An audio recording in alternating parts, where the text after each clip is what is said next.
There's a, in my first experience in August of 2008, when I was like coming back into myself enough to actually pay attention to things and articulate my experience and feel a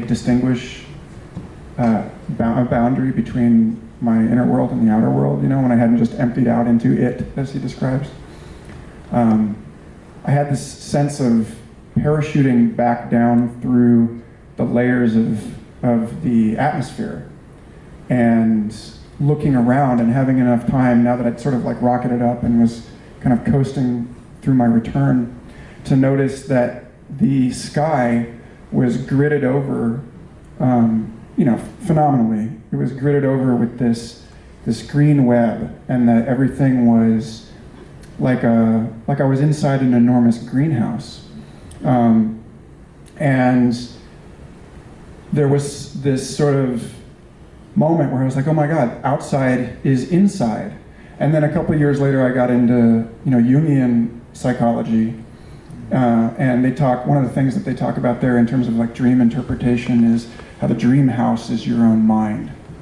And then, you know, if you follow like channeled writings, like you know, Jane Roberts' Seth and stuff like this, there is this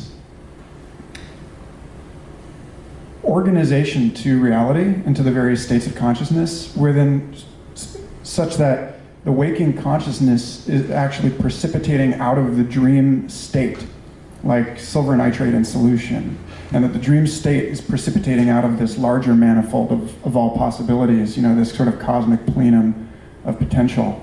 And so, in a very, you know, from that perspective, the waking world, where we are dividing our experience into a self and other and an inside and outside, is sort of a concrescence, or a you know, a gel that is occurring of and within and from this more fluid substance of mind, matter, material experience. And we don't really, the reason that we don't have the sufficient language to describe this is because our language itself emerged within the social evolutionary context of describing this gross physical existence. But I hold out that we will evolve as our own sort of mundane state of consciousness shifts along with our hyper-connected new planetary selfhood. A new way of talking about that thing which is currently translinguistic. I mean, most of what we talk about now was translinguistic 100 years ago.